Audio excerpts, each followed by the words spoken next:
Julien Didry est un homme très occupé. Directeur de communication d'une coopérative agricole et maire de Bras-sur-Meuse depuis 2001, ce quinquagénaire dynamique est aussi hyper connecté, un mode de vie qu'il a transposé à son village. Bonjour. Oui, écoutez, je vais vous emmener dans la salle du conseil parce que j'ai pas de bureau. Pourquoi ? Parce qu'à Bras, tout est dématérialisé et mon bureau, il est là. À Bras-sur-Meuse, tout le monde s'est mis à la page. Une vision, une politique numérique récompensée, labellisée 4 arrobases en mai dernier pour ses services rendus à la population. Toutes les tâches ouvertes avec la secrétaire, les élus et compagnie, ils sont dans des outils numériques.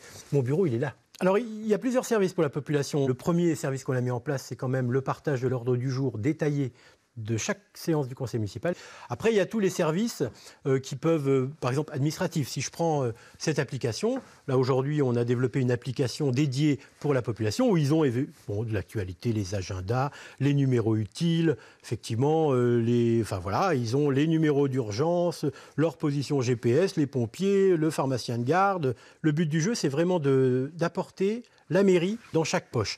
Le top du top étant cette application Better Street, pratico-pratique, qui permet aux habitants de signaler en temps réel à la commune tout type de problème. Par exemple, là, il y a eu un signalement de 8 rue des Francs, comme quoi c'était toujours parfait.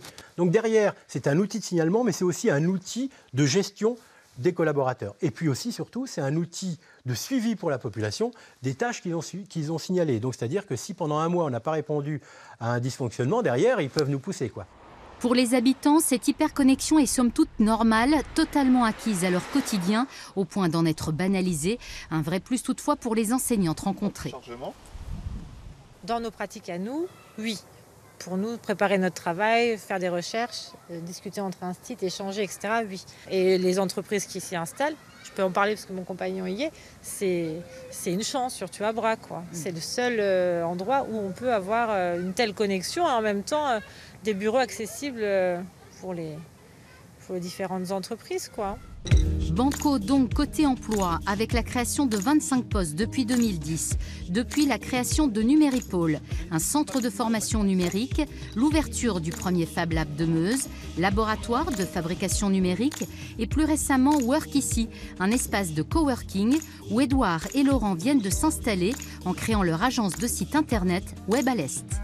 En termes de débit internet, c'est quand même relativement intéressant puisqu'on est mieux desservi ici qu'au centre-ville de Verdun, par exemple. On a vraiment un haut débit qu'on n'a pas en centre-ville. On ne pouvait pas se permettre d'avoir une connexion limitée quand vous travaillez avec des gros fichiers. Et quand il faut envoyer les fichiers, ça met relativement longtemps. Donc voilà, c'est vraiment un des gros avantages de la ville de Bras-sur-Meuse.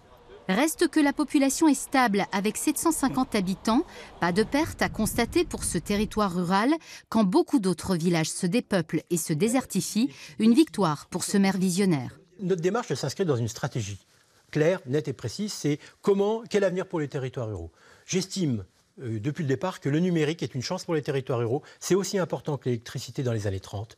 C'est aussi important en termes de développement économique et social. Les territoires ruraux ont de l'avenir à partir du moment où ils sont connectés, donc la fibre optique évidemment, mais aussi tout ce qui est transport urbain, ferroviaire et compagnie. L'avenir de la France est dans la ruralité pour moi.